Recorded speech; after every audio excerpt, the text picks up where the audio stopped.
Coming to you from the Stream.TV studios in Hollywood, California, Pensado's Place is brought to you by Vintage King, Avid, Recording Connection, and the Blackbird Academy.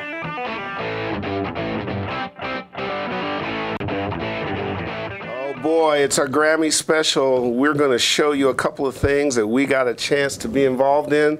We've got winners. We've got sort of a super ITL inside this Grammy special. It's lots of stuff, isn't it? Really. You're at the place, baby. It's Pensado's Place. Yay!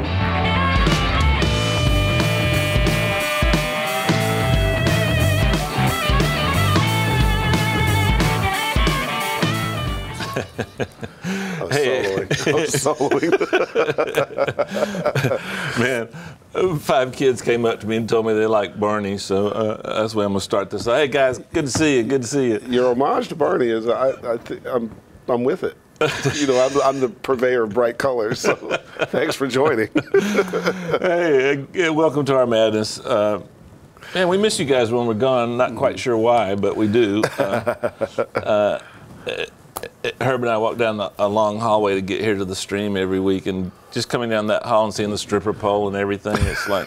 It's exciting. It's exciting. Exactly.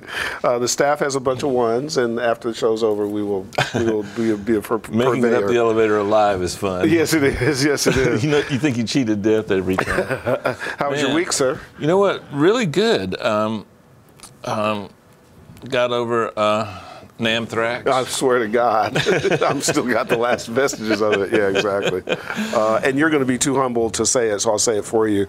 You are mixing at a level, since I've known you for 25 years, that has not quite been at that level, both in terms of speed and just absolutely killing the mixes. So kudos to you, sir. It's got to be a combination of good management and coal. I'd say so. Absolutely. We got a lot of stuff. Should we get to it? You know what? I can't wait. Let's do it. Okay. Hey, family, what's going on with you? Hope your week in audio was all joyful noise, very little distortion, unless, of course, you wanted some in your mix. I love that. That's cool. Some people want distortion in their mix. Your likes and subscribes, please continue to do so aggressively. Yeah. Those numbers growing allow us to do more for you. It's truly the gift that gives back to you. Thanks from Dave and I for that. It is. You guys have been wonderful.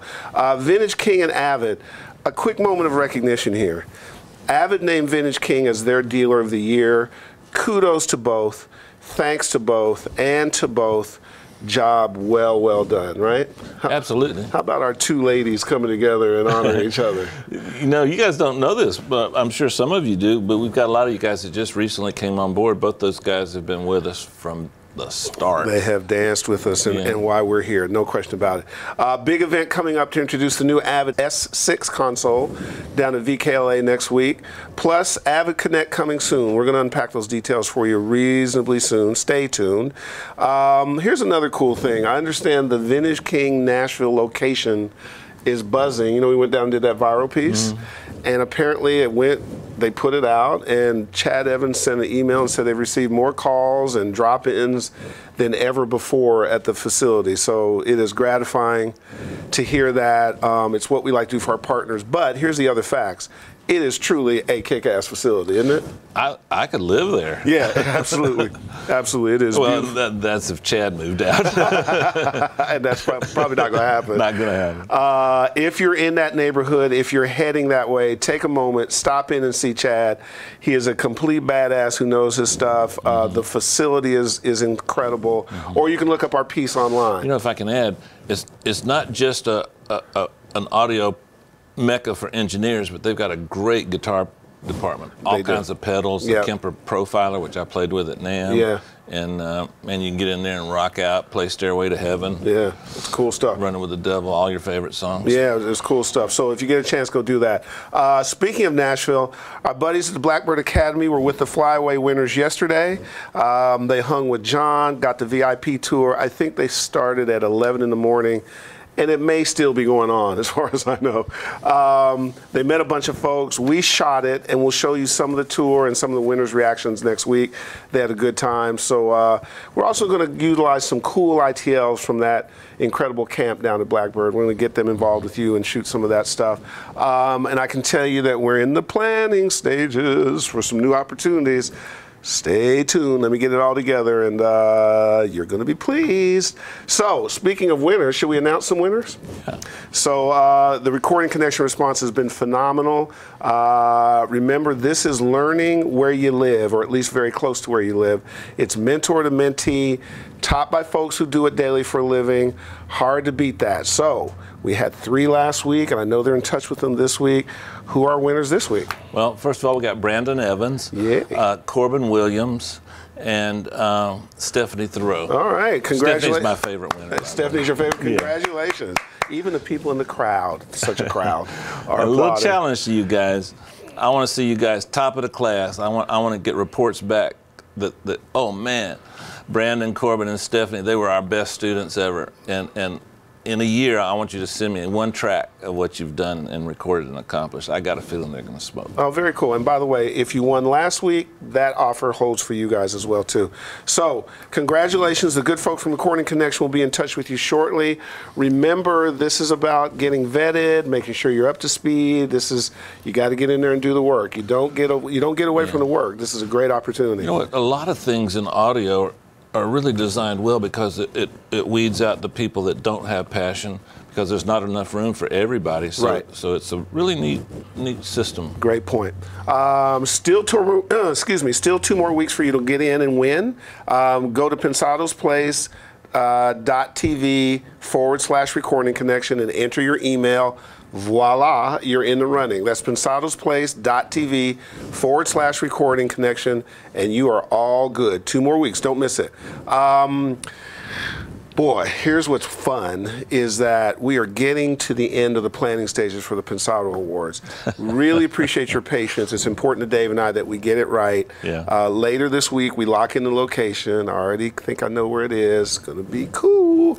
And then what we're going to do is roll out all the details. I actually think I'm going to see if Will come on the show. And we'll ask him a bunch of questions, and we'll share everything. We'll get all those details straight to each and every one of you. Here's the cool part. The community has been so involved in getting back to us and talking to us it excites us a lot. I spoke personally to the merch folks. They got a shipment out this week. They got a shipment going out next week. The pros they're getting on board every week. They're talking to us. They're getting together about this community.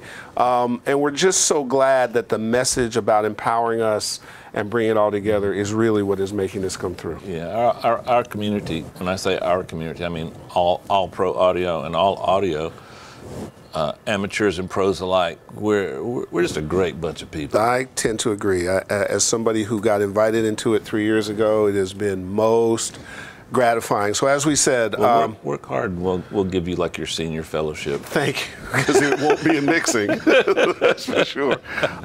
Again, the audio community has come together really nicely. Our community watering hole is fundanything.com/Pensado. Go there for more information. That's Pensado. That's fundanything.com/Pensado. And we really need that help. Yeah, and here's the cool part. The pros are just as excited about hanging with you. They want to share. I'm amazed at how aggressive they are and how we hear about them. Can you imagine? I don't want to say anything negative, but I will. Can you imagine other award shows reaching out to their viewers, their audience, the participants in that particular field and asking for their help, and we're going to use their help. We need it. We have already started using their help. We're not talking just economically. We're talking help in designing this thing. Yeah, nominations and all that kind of stuff. So good things are happening. Today it's a pretty unique show. It's our Grammy special. We spent the last 2 weeks with Grammys and NAMM, and then shooting stuff and then editing it, pulling some stuff together. The first thing you'll see is we were embedded in the producer and engineers event at the legendary Village Recording Studio. This year's honoree was Neil Young and folks like Dave Matthews and other people were there. A lot of our heroes. We get to talk to a few. Thanks to Maureen and Destin for making that happen from the P&E wing. And then you're going to see kind of a super ITL. Doug Swan and our friends at Audio Technica made this possible. We get to go behind the scenes. This is literally the day before the Grammys, and you're going to see what it's like from the audio perspective for the massive undertaking for the largest musical show in the world. It is incredibly complicated.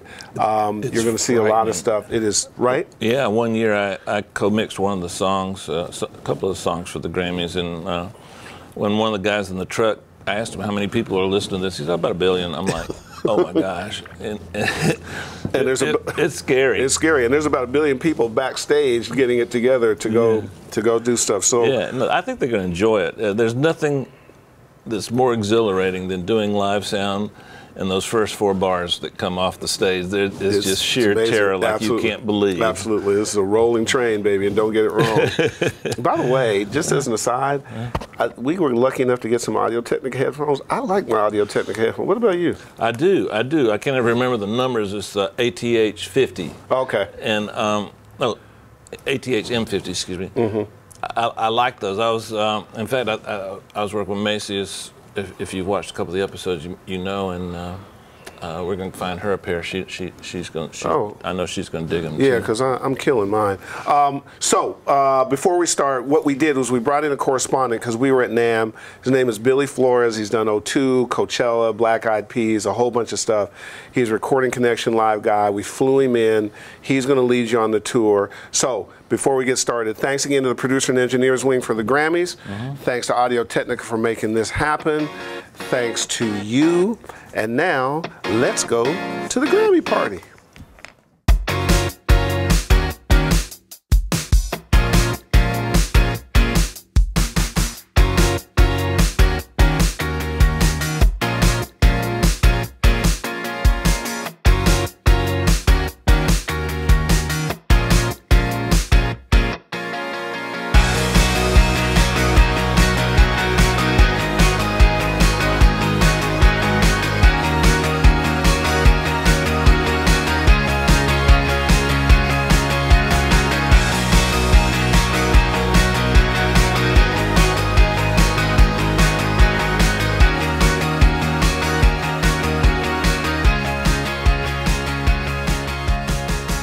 So we are at the producer and engineers wing soiree at Village Recorder. We have the person who's seminal to making this happen. She looks incredibly gorgeous. She's a dear friend of ours. Absolutely. And actually, the very first meeting we had about the idea for the show, we had with the wonderful Maureen Droney. Hi, hon. Wow, that's so flattering. It's true though, right? Yeah, I don't know. You say so, I believe it. We'll buy it. Anything flies tonight. So how do you feel? You have brought it to life again. This is an incredible evening. The whole point is it's for the people who make music behind the scenes. Yeah. So we have artists and we have other, celebrity types that drop in, but it's really about the people who do the work. Yeah. So it's just great to see the turnout. Everywhere you turn, there's a friend of yours, It's really unbelievable. Someone you're glad to see. Yeah. The thing I noticed that I think is so cool is the spirit that you talked about. Everybody seems to have. They're happy to see each other. It's for creative people. It doesn't feel, some parties get to be industry parties and not that much fun. This feels joyous, don't you think? Yeah. Plus, the trappings make it special too, because when you come in, you know something's going on unique, and that enhances the feeling of something special going on. That's all. Well, also engineers know how to party. Oh, there you go. When we first started this years ago, this is the 7th annual one, but we do things like this before kind of as practice. People didn't really want to come except the engineers, because they would just come and go geek with each other. Right. Everybody else thought it wouldn't be a great party because it was just a bunch of people going geek. But then they found out what a great party it was. So, and now you can't get in. Yeah, you can. I guess you could say now it's like after the gold rush. I guess that's a pun. Yeah. And Neil Young is our honoree tonight. And That's right. I am Thrilled. pretty over the moon about that. That's incredible. It's incredible.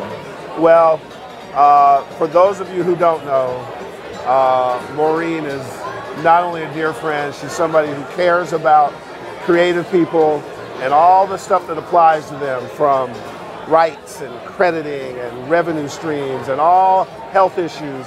And it takes somebody who really cares, let alone this is an engineer. So from her heart, she lives it and breathes it. You know we love you. Congratulations. Thank you.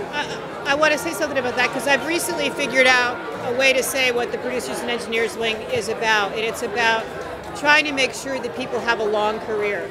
They have a career where they can continue to make money throughout their whole career because the business part is worked out. That's right. And because the world cares about how things sound. That's right. And who did it. That's right. Right? That's I right. think that's the who did it part's so important to us. That's right. So I think that kind of sums up what we're working on. And I'm just lucky to know Dave and Herb. No. They're friends. Listen, we love you, honey. Right, congratulations. Okay, see you later. All right.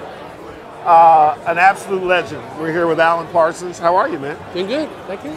These kind of events, I know after years and years of being in the business, some of them are work, but some of them, this one to me feels like one where you get to see old friends, have some fellowship, and people who care about creative people that sometimes people overlook. Is that fair to say? Oh, absolutely. I mean, the P&E wing of the Academy is all about, great sound and the improvement of audio overall. So it's great. It's great to hang out with some of the people that really represent that philosophy. Yeah, absolutely. Alan, when I Wouldn't Want to Be Like You came out, I was just at that crossroads that I'm imagining you were at. No, do I stay a musician playing in bands? Do I become an engineer? And the pathway you laid down, I followed and actually did for 20 years. So thank you for that. Maybe I should be apologizing. I Wouldn't Want to Be Like You is, I played that so many dives around the South. And so have I. Everybody, every genre, every lover of every type of music would get up and dance when we played that song. What a great, and it was engineered flawlessly by you. It was kind of disco disguised as rock, wasn't it? Yeah. What was it hits you that way. It was the pea soup, rhythm. What was your partner's name? I forgot. In Alan Parsons' project. Which one? You had a main partner in the band that I used to. Eric Wolfson was. Yeah. He died sadly about 4 years ago. Did he really? Oh, I'm sorry to hear that. Man. So today, we actually share a publisher. I know a book is coming. What are you working on? What's the future holding? Well, I'm actually. We did release a DVD series called The Art and Science of Sound Recording. Yeah. And I'm working with my co-author Julian Colbeck, who is the co-producer of the DVD series, on a book which it's in progress. Gotcha. I'm doing corrections and typos. It's correcting typos. A little birdie told me that Alan wants to make sure all the details are correct on what he does. Well, if you're going to be a perfectionist with the ears, you might as well be a perfectionist with the eyes as well. Damn right. So and still making music. So making music, I've got a double live CD coming out. Oh, nice. Next month. And Sony Legacy are going to release a box set of the entire catalog. Fabulous. Next month. When that happens, we shoot our show every Wednesday. We're in 180 plus countries. Come on the show. We'd love to talk about it. Are there 180 countries in the world? No, I just make that number up and we go with it. Hey, Alan. All right. I'm not sure how many grains of sand there are on the beaches of the world's oceans, but how close to that number are the number of Pink Floyd questions that you've gotten over the years? Pretty close. It's infinity minus one.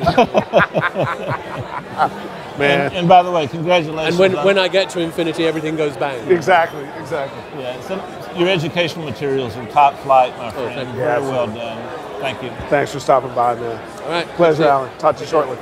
Thank you, Alan. So here's the fun part. You are Spanish and Southern by way of Florida. I'm Canadian and Southern by way of Kentucky. Okay. Strange, right? And a black dude. So you haven't met a bunch of those. Hey, I was born in Washington, D.C., grew up in Mexico City. Okay, so we're all weird. Absolutely. You grew up in Mexico City? I did. No That joke. explains a lot. Playing in Mexican rock bands. Loved it. Because Best drummers and guitar players on the planet. Yeah, absolutely. I'm a guitar player too, And man, I've studied so many and dissected so many of your parts and licks, and now I know why, because you have that influence I grew up with in Miami. Well, you just answered where I was going. The sort of eclecticism of our taste and our background, and the way you guys managed to put that in a folk and rock and kind of funk thing. All my friends, all my black friends would just funk out to the Doobie Brothers. Just absolutely. Well, thank you. Especially when we got the Memphis Horns. Oh, listen, man. That was just a treat. But then what it did, it took us to other parts of the music.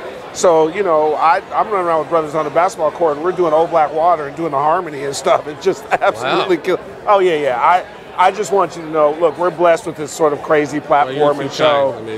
But it's guys like you who inspire us still, and of similar generations, because you never sacrificed the standard. Like, you always kept it high. You didn't pander. Yeah. Well, I was very lucky because this is my 50th year as a studio musician. Wow. Congratulations. And the good news about being in the studio is after you get off tour and everybody tells you what a groovy guy you are and all that crap, then you show up in the studio at 8 a.m. and either you play it right or there's 2,000 people waiting to get in that chair. So it's not about how groovy you are. Play it, read it, and get it right the first time. Absolutely. So to me, that as a standard is more, not to say more important, I love performing for people, and I'm not putting that down. Right. But being in that position, being forced to deliver in that kind of environment, it's like Top Gun.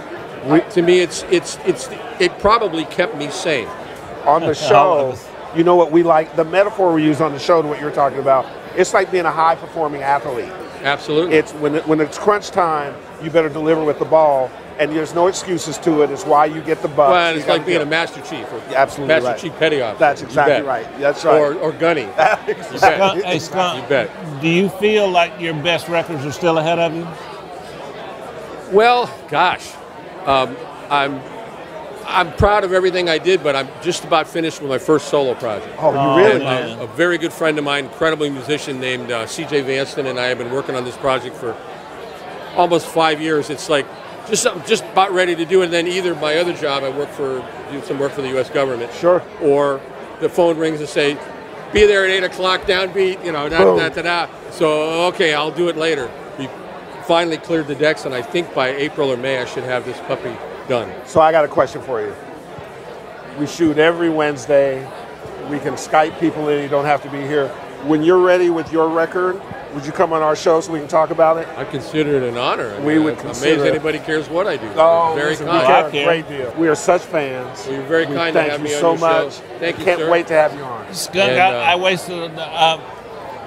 I missed a lot of meals buying records you were on, because back in the day I bought records by seeing your name on them. Absolutely. Just like you did, just like we all did. When I was a kid, if it was on Stax, absolutely, I bought it. No question. You know, if it was on Atlantic, I would go out and buy it. Yeah, absolutely. It was on Blue Note. Absolutely. There was a moment where even Warner Brothers would have the palm tree on. That's true. There was that because moment. Mo Austin. That's right. Not that I always agree, but I wanted to hear what was on his mind. Exactly right. Exactly. You CTI records were like, there was a few of them. Yeah. You bet, man. Right? All the Staley Turntine That's stuff. right. Oh, there you go. All of that stuff. You bet, man. Oh, man. We can't wait to have you back. Well, thanks, thank you bro. very much. Okay, man. Talk to you later.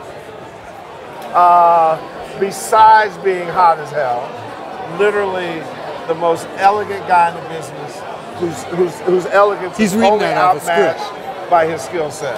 And through no fault of his own, our only three-time guest. Three-time guest. Partially because of our fault.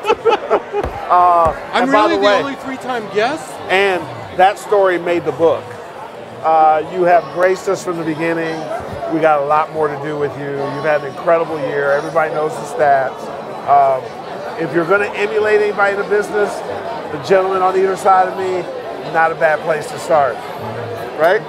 Well, Tony, every possible way, a fashion plate, wears best. Ties inappropriately off. Wait 1 second. Everything. I don't mean to interrupt you. Sure. Dave, when I went to the studio in December, I brought a big fan, Stu White, of course, who worked with me on the Beyonce record. Yep. We left the studio, Dave. I swear he's on his phone writing down everything Dave said every piece of gear Dave had. I've seen that before. Every word. And I was like, Stu, you've been with me for 3 weeks. I don't see you writing anything I'm doing down. No, amazing. every word. Amazing. And he's like, hold on one sec. Amazing. Can I tell you a quick funny story from hanging around with this guy? So I leave his room this weekend, and I'm walking to my car, which is just, I'm going past the sidewalk. A guy is coming down on a skateboard at about 100 miles an hour, red hair flaming, and I hurry up and get out of the way. He peels to some Fast and Furious hook slide with his skateboard and goes, "Curb!" and then just skates off. I just froze. I was like, oh, it was the funniest thing in the world. Yeah, it was cool. Nice. We love you, man. It's great to be always here. The best, bro. As always. Always the best. Dave? Love you, man. Love you to death. Love you to death. Good to see you. I expect phone calls about Scotch. Yep. Okay. And phone calls about other things. Absolutely. And you'll get them all. So, thanks, bro. All right, Tony. That was fun. So, guys, here's the thing about this gentleman. Beyond an entrepreneurial push that's amazing to start in his dorm room, we'll have him tell you that story. The quality of the product, which is Isotope, is just amazing and has been consistently amazing over the years. Yeah. Everybody we have on the show uses it. Dave swears by it, but let me say something to you as a guy who leads people, and you do too. Your team is awesome. Thank you. That means a lot. We get, and I know it does, and we get to look at a lot of teams. I cannot tell you, Kim and Dave, and there's so many of them that maintain the value system that I think is important to you. They represent it wherever they go, easy to do business with, and it just becomes a pleasure for us to do stuff with Isotope. Matter of fact, I'm gonna tell you something I shouldn't tell you as a businessman.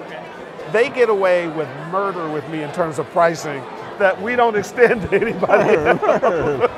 Not a bad thing, right? My values, yeah. Okay, exactly. So, started in the dorm room and here you are. Yeah, no, so I was an undergrad at MIT. I had a degree in music and a degree in computer science. And I wanted to start a company, and I realized that I could put both those passions together and start a company where I was connected to music and sound and technology and really marry those two things together. And so senior year, I got some of my friends together and started Isotope. And then right after we graduated, we released Ozone 1, 3 months, because we needed the money. So at the end of the summer, we released our first product, and that was almost 13 years ago. Wow, man. And that's it. Yeah. Oh, I love stories like that. Well, you know, you got to do a book. A lot of people don't. I got very lucky. That's what it's going to be. That's our book too. A lot of people don't know this, but I'm secretly using Ozone 7. Are you really? It's amazing. It does these psychological things. It guarantees hits. It's just, you know what? I do use RX3 on everything now. Thank you. The de-reverb, I de-reverb everything, whether it needs it or not. And you get these really, you get these really, it becomes something else. All your plugins can be used for a million things, you know? I remember the de-reverb I was using to get rid of the ring and a snare drum. Little things like that, yeah. Yeah. And the de-clicker, the de-noisier. I'm a big steel samples guy, and piece of cake with that stuff. Wow. Yeah, it's always exciting for me to see what people do with the products that we never intended. So we put them out in the world, we think we know what you're going to do, but then to see what creative ways you find music, it's amazing. So Jason Joshua, one of our guests, came on and reminded me that you can take the imager and just widen one frequency band. Little things like that, you know, and every Ozone I've ever bought still works. So, wow, thank you. You're developing products, you're combining your passions, build a business that's successful. A lot of times guys in our position, certainly part of my job is to look down the road, see what the vision is. What do you see? Oh wow, that's a really big question. I mean, I think that the big trend we've seen is empowering more and more people to be able to produce really high quality audio. And to me, I come from a place where I am so excited that so many people are making and recording and getting their music out in the world. That makes me really happy. So if we can be part of that still happening and support it in any way and keeping the quality as high as possible, then you know that that's the future I want to live in. Are you a musician? I am, yes. What do you play? So piano is my main instrument. Okay. I was a composer more than anything, and that's actually what got me into Isotope. At some place, I recorded a symphony that I had written. The MIT Symphony Orchestra played this symphony I'd made. I recorded it. It sounded terrible. And that's how I started learning about the process of recording and mixing and mastering, and that's part of how all this company started. So, I've already done this too much, but I'm a fairly transparent guy. I remember when the Boston bombing happened, it felt really important to me to get on the show and to check on my Isotope family. And I remember us saying it on the show. Yeah, I can't tell you how nice it is as a businessman to see that kind of quality of product, quality of people, and no pandering at all to it. That's what I love. Keep the bar high and rock it. That's what we try to do on the show. Thank you. And 9 times out of 10, I'll tell you the other part, as we develop the different verticals of our business, which kind of falls to me, obviously Dave signs on, oftentimes we like to take a sort of retail approach to what we do as well too. We think shaking hands and kissing babies and talking to people because they love us so much is important. And when we go out there and we give away your product, there's literally a frenzy for your stuff. There are pictures of our intern Cole in Nashville at Halloween. People literally crowding at us to get Isotope gear. Wow, it's amazing. Well, I mean, I think it's because of people like you that the products are what they are. Yeah. We listen to you, you give us feedback, we do our best to meet your high standards, and wonderful thing. Year over year, we keep doing that, yeah. Let's keep it going. Yeah. Pleasure, man. Thank you. Thank you. See you, Dave. Thanks, Dave. We'll talk to you again, too. So, guys, Gavin and his partner are guys that we see year after year after year. Gavin and I have promised to get him on the show for about 3 straight years. He's still speaking to me, which is amazing, but we finally made it happen. One of the things about their mastering facility, besides the fact that it looks incredible from everything I've heard, is you've had an awesome year, haven't you? We've been very, very lucky this year. And just for the record, you guys are the glue that keeps the community together. Oh, thanks. So thanks. One of the things we hear a lot is how much we sort of serve as a fulcrum for the community to gather around. Yeah. And the way we see it is we're just kind of representing everybody else. Somehow they find us mildly entertaining. But one of the things that's so cool is real artistry that you guys really, I think the standard for Lurssen Mastering is just really high. There's other houses, not taking away from other houses, but I know every time I speak to you guys or we talk about it, you talk about it at another level, and that's something that's got to be in your gut and your heart, correct? Well, you know, none of us in this industry are doing it to get rich here. It's all from the soul, and that includes everybody at this function and everybody in this industry. You know, for us, it's all about the art of balance. And, you know, because I grew up in the world of analog technology, I was lucky enough to learn how to integrate that with digital technology. So, you know, in our world, we don't do any type of digital processing. It's all analog. Yeah. But we have to, you know, you're storing everything digitally. It's coming in digitally. So you're constantly figuring out the balancing act and the gain structure of getting stuff in and out of the pipeline and keeping the depth of field, keeping the size. So that's really where we put our focus. And, you know, when you create balance in audio, we're a bunch of elements create one thing, a whole that's greater than the sum of its parts. That's what we go for. So it's a soulful pursuit, and it's not a technical pursuit. It's a very musical, soulful exercise for us to make music and make sure that there's no veil between the recording and the fan. Yeah. It should always sound like we were never there. Yep. Fantastic. Pleasure. We made it happen. Finally. Won't be the last time either. Great. Thank you. Thanks, guys. We have to get together soon.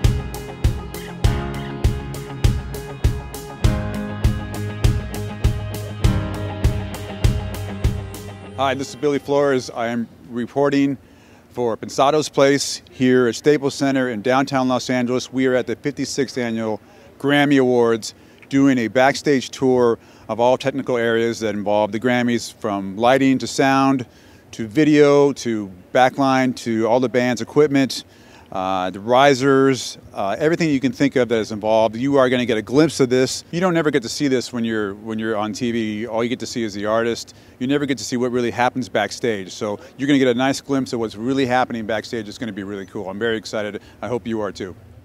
Hi, welcome back. I am here with Doug Mountain. Hi, Doug. Hi, how are you? Welcome Good. to the show. Thank you very much. We are on our first stop of 12 on the backstage tour. And we are going to ask Doug a few questions about the Grammys and how hard it's been to get all the acts done through rehearsal, and talk about the Maddie. Sure. Okay, well, let's start with the size of the show, because that's usually kind of baffling. You know, we're going to run about 21 musical acts this year. It's going to take us 3 days to rehearse. Okay. We've been setting up since last Thursday. We started our pre-hang in the arena. We're flying about 170 tons worth of equipment this year. Wow. The walls in front of the two stages, there's two stages downstairs in the arena. There's an A stage and a B stage. There's also another center area that we'll do performances at, and then there's a round stage in the middle of the arena we call the dish, and we're going to run several numbers from that. We're running approximately, on the sound side, we got 64 of the new JBL VTech cabinets up there. To power all of this with lighting and sound, it's about 300 million megawatts of power, which is enough to power a small city. That's more than one generator, I'm sure. More, yeah, it's multiple generators. Basically, we're on shore power, but we have automatic generator cutover if anything goes wrong. So even if we lose the power in Los Angeles, this show will still be on the air. The emergency lights may be on, but you know, we're gonna be carrying on with the show. At least the show goes on, right? Absolutely. Now, can you tell our viewers maybe what is your job title and Sure. how you do implement your job into the Grammys? Great. My name is Doug Mountain, and I am the consulting engineer for the Recording Academy, specifically the producers and engineers wing of the Academy. About 18 years ago, I was brought in to help the Academy figure out how we were going to get from the theater format that we were on. We were in New York, we were in Radio City Music Hall, and in Los Angeles, we were in the Shrine Auditorium. And we'd kind of reached a size limitation of how much we could actually put on the show, how many live musical acts we could get, and how many people we could seat in the auditorium. So in 1996, we decided to experiment and take us to the arena format. And our first show was at Madison Square Garden in 1996. Very cool. We had hit some size limitations with what was going on technically on the show. We had 2 stages and 2 trucks. Both of those trucks had analog mixing consoles in them because that was the standard console back in the day. It would usually take us anywhere from 15 to 20 minutes to reset from one band to another, even using recall on those consoles. Everything still had to be manually reset. So digital has been a big part of nowadays modern style mixing, because you couldn't do it back in the days. You couldn't store anything, you couldn't save anything, correct? That's correct. Yeah. So we decided to, at that time, was working with a company called AMS Neve, and they developed the Capricorn console. And we decided to take and implement the Capricorn console onto the show because that gave us the ability to jump from one act to another and all the settings the same. We had been working on a protocol where we were actually, able to record all the feeds coming up off the stage, and then we would get the band for maybe 3 passes through for sound check, and then maybe 3 or 4 times on camera. But sometimes that wasn't enough to refine the mix. Right. So what we ended up doing was recording them, recording all the lines coming up from the stage, and then when we had to stop that band rehearsal and move on to the next, we could actually play back those tracks and continue to mix until we had it right, and then take a snapshot of it. Moving forward into the digital age, once we got to digital converters, we were able to remote those converters down backstage and run everything through Maddie, coming up fiber lines from the stage, and relocate our trucks, you know, a little distance away, and have kind of a easier setup to work with, which is kind of where we're standing now. We're standing in our audio mix area where we have our 2 trucks. There are 2 trucks, an A and a B. They're mirror identical trucks to each other. We will do the show primarily with the A truck, but we use the B truck to back that up, but we also use this truck, the B truck, to touch up mixes while we're in rehearsal for the 3 days of rehearsal.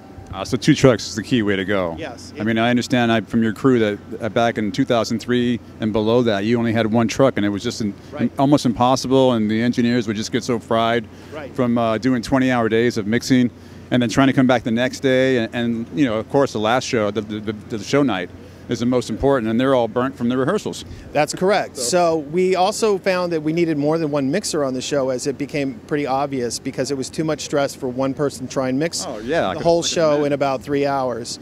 So we started tag teaming our mixers, you know, and using a couple of guys, and then they would kind of go in, you know, take turns on various numbers, and that took the stress off of that. But then, you know, while 1 person was working in a single truck setup, there was no other place for the other person to work. So we ended up moving into you know, a different setup with 2 trucks with mirrored consoles, which is where we are today. So how many engineers do you have total doing the broadcast on this show right now? Just in sound alone, yes. We have 50 guys. Wow, 50 guys. That's a lot of engineers. 50 sound guys just for sound. Wow. Yep. Yeah, very cool. We're running about 130 stagehands. We have 26 stage managers. Total number of staff on the show is somewhere around 4,000. Wow, that's pretty insane. And we're also managing about 3,200 parking spaces. So, you know, for us, it's a large event, but we've been doing it so long, and we've spent so many years refining how we do it, that, you know, we know exactly how to get it done. Great. Well, Doug, thank you for your time. Appreciate it. Thank you for very much. Hi, Billy Flores back again. I am here with Mick Kozowski, legendary engineer, producer. Mick, nice to see you. Thank you for being here. Nice to see you. Thank you. What is your job here tonight at the Grammys? Just consulting on the mix for Daft Punk's live performance. And oh, cool, Daft Punk. Cool. Yeah. And what have you done? How many times have you done the Grammys previously? I've worked it once before. I've been here a few times. Yeah. One of a couple Grammys and a few Latin Grammys. And how did you get the gig for Daft Punk? How did you get that phone call? That must have been a nice one. It's great to hear. Yeah, it was Chris Caswell, the keyboard player on the record. Him and I go back a long time. We worked together a lot, and they were looking for an engineer who had experience with acoustic kind of dance music back, you know, in the '80s, and also who's still works with modern records also. Cool. So they wanted someone whose experience spanned a few decades of music, and so he recommended me, and they looked me up, and next. Well, man, you're legendary. You're worldwide. Everybody knows who you are. You've done some really cool things. I'm sure you have many plaques on your wall. Quite a few. What is your favorite project you've ever done in your career? I know that's hard. That's a very hard question. I mean, give me your top 2. Well, that's even very hard. I mean, right now I love the Daft Punk record. I mean, it's very successful. It was a lot of fun to work on. And that's a good plug. Yeah, and it was, you know, so I got to say, now it is. If it's a good project, usually what I'm working on currently becomes my favorite. Right.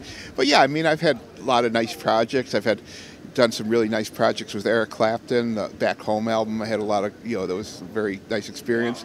Worked on a Stanley Clarke album back in the '80s. It was just a lot of fun. And, that's pretty amazing right there. Those names you just mentioned are legendary people. And yeah, in the beginning when I was just starting out, I worked with Chuck Mangione and his first big hit. So that was super exciting for me because I never worked on an actual record before. So, wow. So I mean, yeah, so I've had a lot of points in my career that have just been fun. Just in general, it's fun. I still love doing it after all these years. Well, we're glad to have you. Thank you for doing the interview. What's your next project after this? Pharrell, mixing a song for Pharrell. Oh, wow. So the list is on and on. This man's a legend for sure. And it's been a real pleasure having you here. Thank you. Thank you very much. Hi, Dave, if you're... Yeah, please say hi to Dave and Herb. Dave Pensado, hi. Herb, hi. How you guys doing? Wish you were here. Sorry the other night. It was a great hang at the Village the other night. Hi, welcome back. I am here with Michael Abbott, and he is going to tell us what he does here at the Grammys and how things have been rolling. This is our 5th stop on the tour. So, Michael, how are you? I'm good. Good morning. Good morning. Afternoon now. If you don't mind telling us what we are standing in front of or behind, and what your job is in this position. I'm the overall audio coordinator for the project. I've been doing this about 28 years with the show in various positions. Behind you is the audio infrastructure for the show for signal distribution. We have multiple splitters. There's probably 300 pairs of audio mults distributing signals to a broadcast truck upstairs via fiber, a production truck via fiber, 2 front of house consoles, and 2 stage foldback digital consoles. Everything's digital based, and at the point where we go into the distribution snakes with digital consoles, CalRec consoles, and Avid Grace preamps. Now, are you using the digital SD10s or is it the SD7s? I don't recall. It's a combination 7s and 10s. It's a 10 at the front of house mix, a 7 for the music mix, and 2 7s for the foldback. And how long did it take you to set up all this stuff behind We've been here for 3 days now, and we'll be here for another 3 days. So this is our second day of 10-hour day rehearsals. And how long have you guys been going and rehearsing, and has it been going pretty well for you, or is there a big complication? We're on schedule, which is all that really matters. Everybody's happy leaving, which is the second criteria. You know, we want it to be a pleasant experience for the engineers that visit the show because we have a lot at stake, as they do. So if something goes down on stage, is it your job here, since all the splitters are here, to repatch that or fix the problem? Is that safe to say? The fixes, there's as you describe it, if something goes down, we have multiple redundancies. There's spare mics, there's backup mixes, there's a lot of cross integration between the different mix platforms. So if we do have problems, there's fail safes put in place. You know, we do this from experience and to our best knowledge of what we expect to encounter. Luckily, we don't have to go to these contingencies. Right. But they are in place. Right, you know, right. If you put them in place, they don't happen, hopefully. A backup to the backup, as they say. Yeah, somewhat. Well, thank you, Michael. Good luck with the Grammys. I hope the show goes well. Thank you for your time. Thank you for being here. All right, thank you. Hi, we are back. We are in RF land. This is Dave Bellamy. Yes, sir. Soundtronics Wireless. He is the head of all RF that happens at the Grammys, as well as handheld microphones. Dave, how are you? I'm doing fine. Thank you very much. If you could tell us what that job title means to people who don't know what head of RF means for the entire show. Well, we have several different departments. We have communications, performance, production, and ear monitors, which are the RF devices that the talent uses so they can hear themselves. And they're all wireless, and I coordinate them. I make sure they're happy together. So far, everybody's happy with what you're doing? So far, no one's come over to attack me yet. So what is the key to having a solid RF without any dropouts or anything like that happening? Is it your custom antennas that I heard you talking about yesterday? We have a Phoenix antenna system here for the wireless microphones, but the preparation is most important. I did a total of 3 surveys in this building before we came here. The first survey was to evaluate the overall RF environment. Then I went home and we did some frequencies, and I did another survey to make sure that the frequencies we selected would work here. Okay, I see. So every possible frequency that we could use in this building successfully, I knew about that before we started the load-in. I mean, because you have TV stations around here, you have the police station right next door, you have all kinds of bandwidths going out, all kinds of frequencies going out. I mean, you must have had a list of things that were available to you and not available to you to pick from. We have that list to start with, but then we have to see how they affect us. And are they a major effect, a minor effect, or do we have to not worry about them at all? So how many RF handhelds are you using on the entire show, well, roughly? For production, for performance production, we have 44 mics in this rack right now, and it's growing. And we have 18 guitar wireless. We have 24 ear monitors. Totally, we've coordinated 230 frequencies for the show. Wow, that's a lot. Yeah, it's about the same every year. Now, have you been doing this every year for the Grammys? Being 13 years. 13 years. Yeah, I think about that. Yeah. So you must be doing something right. Obviously, you're doing some good job, Dave. You know, maybe they just can't get anybody else to do it. Thanks, Dave, for your time. Appreciate it. Thanks a lot. You have a good day. Hi, Billy Flores, backstage at the Grammys with our front of house mixer who mixes for the audience, who everybody comes into the show. His name is Ron Reeves. Ron, how are you? I'm good. How are you? Good. Can you tell me a little bit about how the Grammys have been going for you? It's going well this year. We've had a lot more last-minute input list changes, which always kind of throws us a little curve. But so far, so good. How many inputs are you running at front of house? I land 168. I've got access to about 400. And you're using a digital SD7. SD7, yes. And then your other mixer. There's 2 mixers on this front of house. Like there's 2 mixers at monitor position. So the other board is an SD10. SD10. Cool. Cool. What has happened here in the rehearsals that's gone really well or gone really bad? Well, it's all gone really well, Billy. Yeah, good. Well, we just saw a Daft Punk. That was pretty cool. You were mixing that? Yeah. It sounded great. It sounded awesome. You know what? When you start with that good of source sounds, when you get that good of musicians, it's hard to screw it up. Yeah, I mean, Stevie Wonder, Yeah. you know, come on. I mean, Nathan East. Hakeem, Yeah. You know. Yeah. How do you mess that up? Yeah, exactly. How many years have you been doing the Grammys? This is year 12. Year 12, And wow. I'm the new guy. Most of the other guys on the audio crew have been here 20 some odd years. And just for the record, what's the other engineer's name who's doing Michael Stewart. Michael Stewart, He's cool. also one of the principals in ATK, which is our vendor, our audio vendor for this. So how many, does the Digico have plugins like the Profile does as well, or is it all processing racks? It has plugins available. You can run Waves plugins with it. I don't, simply because I didn't want to add another layer of complexity, and I think what's built into the console sounds great. And who are you mixing next tonight for rehearsal? Metallica. Oh, great. I'll have to stick around for that. They'll let me stay. Get your earplugs out. Right, man. Thanks very much for giving me your time. My Appreciate pleasure. it, man. Anytime. Now we're back at the Grammys. We are in monitor mix position.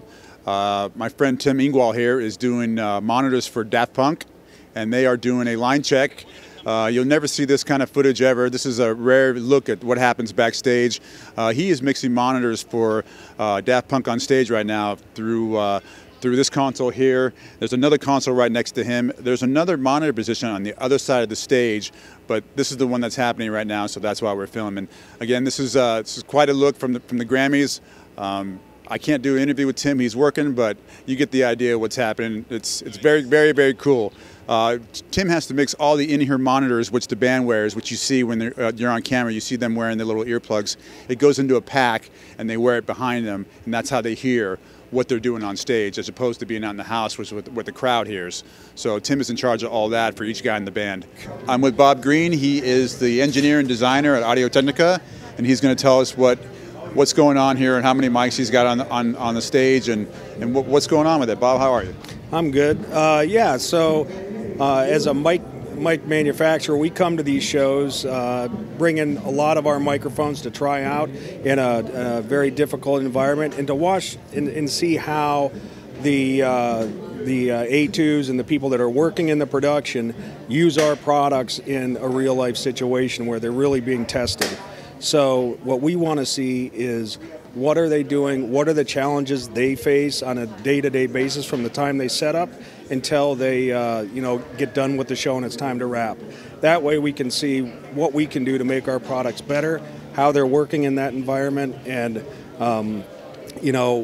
what types of features we can put in new products or do to our old products. And have there been any challenges so far on the Grammy rehearsals? Not on the rehearsals. Things are going very smoothly. So far so good. How many mics are you bringing to the table for the Grammys? I know there's other vendors, but how many is Audio Technica bringing to the event? Yeah, so we bring, I think, about 180 to 200 microphones to the show, both wired and wireless. And it's a big show, and there's a mic for all the instruments. All the drums get their own mic, so it's the show itself needs more microphones than any other show I've been on. Yeah, I hear there's a lot of microphones on this show, and I'm sure you got a lot of them out there. Yeah. So it's great to see the mics out there in use in a lot of different, acts over and over again. You can hear what they're doing. We can see what they're doing. We see where they're working, and that helps us in the future and to develop new products. Thank you. All right, Bob Green, Audio Technica. Thank you, everybody. We are a mic supplier here at the Grammys and have provided approximately 180 mics that will be used backline and for background vocals on the instruments and drum kits and guitars and amps. And I have Chris Dow here with me, who's recently signed with Audio Technica within reason. Hi, Chris. Hey, how's it going? Good. How are you? Doing well. Glad to be here. We won a competition called Gig of a Lifetime that CBS does. It's the third year now that they're doing it. And over 2,000 bands, and we were selected to come and actually spent a couple weeks here at the Grammys, and we did a show for CBS. Wow, so you won out of 2,000 bands, you won the whole contest. That's pretty good, man. Yeah, that's pretty good. And what's happening with you? Any new record coming out, or are you still working on the cycle that you had before? Well, we're getting ready to go record some new music, but our single from the most recent record is getting ready to go to nationwide airplay in March for the first time ever, so pretty excited about that. Cool. Yeah. All right. Well, live from the Grammys. Thank you very much. Thanks. I'm standing with Hank Newberger. He is, Hank, you are the Supervisor of Broadcast Audio for the Recording Academy. Okay. And how's everything been going so far in rehearsals? Off to a really good start. Yesterday was the first day of rehearsals, went very smoothly. Got through a number of the great acts that we have coming up on this show. Imagine Dragons with Kendrick Lamar, and this great new artist this year. A lot of people are finding out about her, Casey Musgraves, and a bunch of other great artists. Today is packed solid. We're getting that day started. Today is going to be a little bit more of a bear. Nice. Well, we're standing in front of the trucks. This truck is Mix A. The truck behind you, which you cannot see, is Mix B. And I was going to ask Hank, how does that work and how many inputs are running inside the Mix Truck A? Sure. Well, it's changed a lot over the years, and I've been here for quite a few years, and everything in our technology has changed. But in general, the scope of this show is unprecedented. There's nothing quite like this. Nice. And the way I can mark that for you is the mixers, John Harris and Eric Schilling, and down our production mixer A1, Tom Holmes, they balance about 1,000 inputs in the 3.5-hour show. Wow. So there's really nothing to compare that to. We've given them a lot of resources, the Academy and the production company, Early Productions, and they give us a lot of resources, what we need, because I think everybody knows that this is the Grammys and the sound matters on this show. So in short, everything from the stage comes into this truck before it goes to everybody in the television land. Is that correct? Yeah, all the mics of the performances, the announcers, the presenters, the winner mics, the package audio, that all goes directly to Tom Holmes, our A1 in production. But all the music, all the microphones from the 21 performances we have come straight here to Mix Mobile. Our goal here, I mean, we're obviously the Grammys. We want to present the artists in the most flattering way, and the sound is really important to us for obvious reasons. Right. But we want to make sure that the artists who are on stage, and they know this is such a big performance for them, we want them to have confidence. So in the sound. So we want the person who's here, their record producer, their mixer, to be able to tell them, hey, I got plenty of time, I got it balanced, we tweaked it out, the EQ's great, the effects are perfect, we got a great baseline for how to start the show. Now, in reality, what happens on Sunday night when the show starts and the band hits the stage, they'll sing louder, they'll hit their guitars harder. They'll be excited. They'll be excited. Yes, they'll play a little faster, unless they're playing a track. Which we have very few on this show. Almost everybody is live. Yep, and we want the artists to know that. And so the artists come up here, too, frequently after a rehearsal. Mick Jagger's come up here to hear his rehearsal and then give us some notes. So Arcade Fire, we get artists all the time who come real heavy artists, real heavy producers, real heavy engineers. I would imagine you've seen them all over the years. How long have you been doing the Grammys? 25 years. Good. Very nice. I was very young. Well, Hank, thank you. It was very analog back then. Yeah. Thank you for your time, Hank. Appreciate it. Thanks for everybody from Pensado's. Thanks, guys. Glenn, how are you? I'm awesome. How are you? I'm good. Can you go through your title and what your position is at the Grammys and how long you've been doing this? Oh, man. Well, I've been doing this as a volunteer for about 7 or 8 years. This year, I'm managing all of the mix engineers. So we have 2 main engineers. One works in each truck today for the rehearsals. But we've got a total of 21 or 22 acts that come in and out of here over the 3 days of rehearsal. And so we've got a pretty tight schedule. So I'm managing all of those mix engineers as they come in and out of the trucks. Cool. So what is your biggest challenge getting the sound to television and getting it right the very first time? Because when you're on Sunday night, there's no room for error. You can rehearse all you want till the cows come home, but on Sunday night, that's the real deal. How do you get that happening on it? There's how many acts are there? 20 acts here on this? 20 to 22, somewhere in there. It depends. That's a lot of acts, and all of them are real big and important. So I mean, you got Paul McCartney, everybody's playing here. Taylor Swift. Carole King. You got everybody playing here. How do you? That's a hard question, but how do you get it so everybody sounds awesome for TV land? It starts with signal flow, like everything else in this business. You've got the best gear in the business. You've got the best team in the business. This is totally the A-team. Every single position, all 50-some audio people on the crew are the best in the business. All the engineers have done this Grammys numerous times, correct? This is no no beginners on this run at all. Absolutely. I mean, I don't know how many Emmys they've won for audio production for this show, but they just delivered another one the other day, and you know, everyone is so proud to work on this show, and they do such a great job. But you know, that's part of the gig. You start with tremendous acts, people who are incredibly talented, who are at the top of their game, and you know, they take an entire year to set up the equipment complement for the show.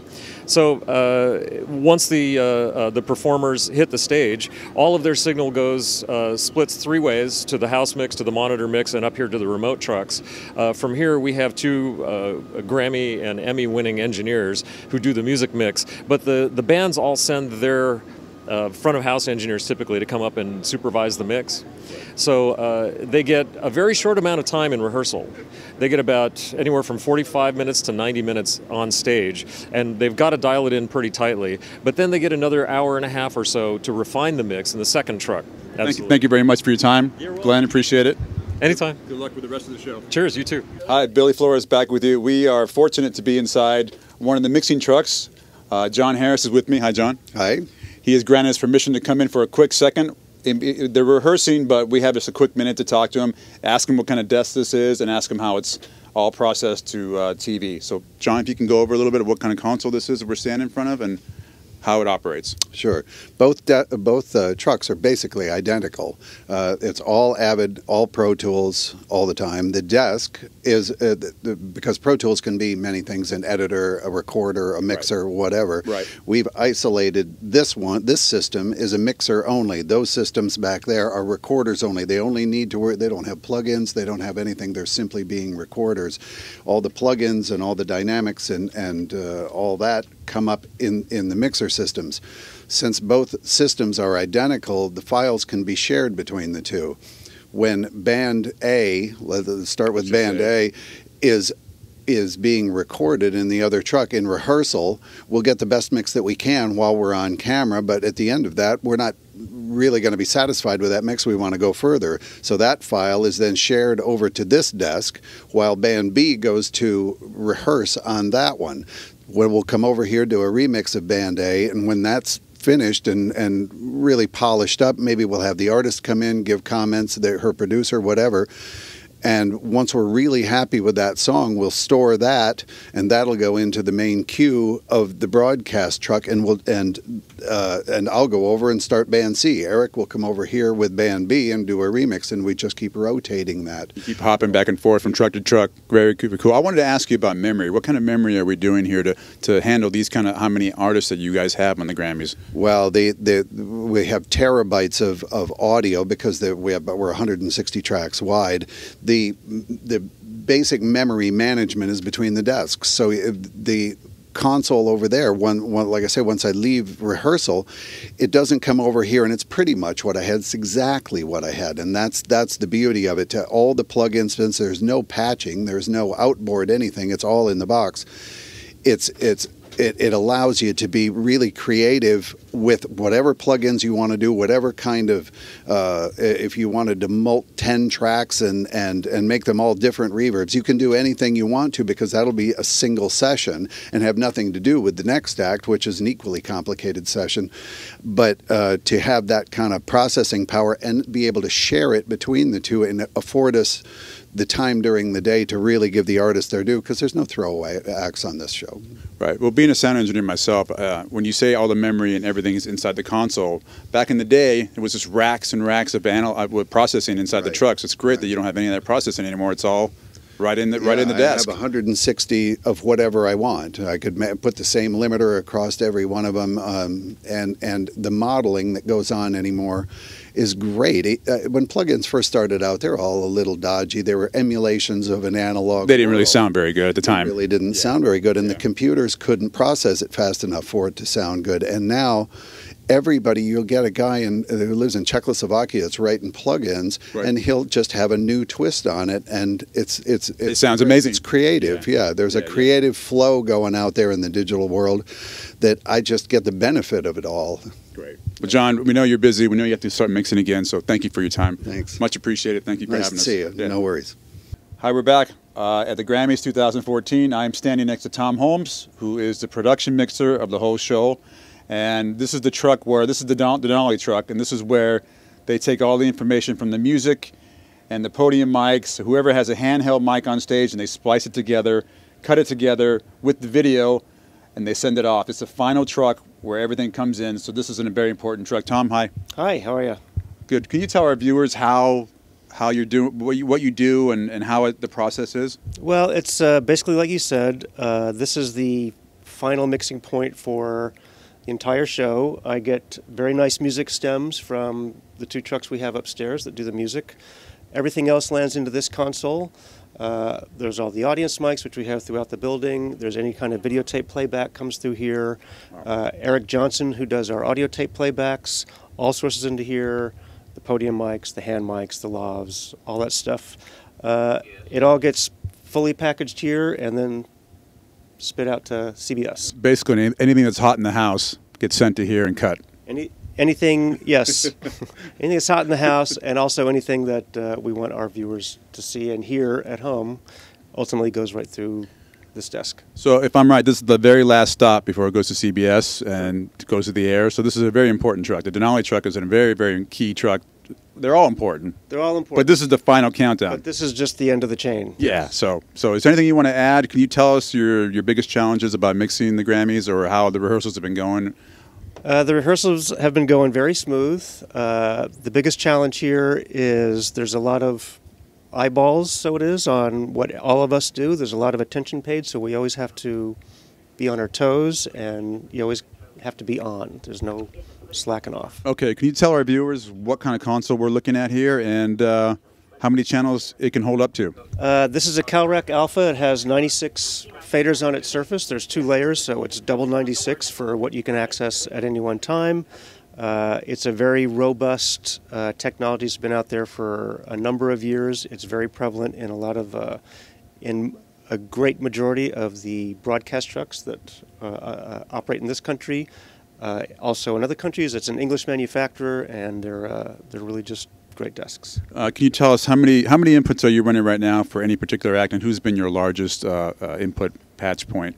Well, again, all of the music stuff is mixed in 2 different trucks upstairs. Right. Input-wise, I'd have to go dig through some chain here. Oh, no. To see which one's the biggest. But there are some complicated things going on the stage, as there always is.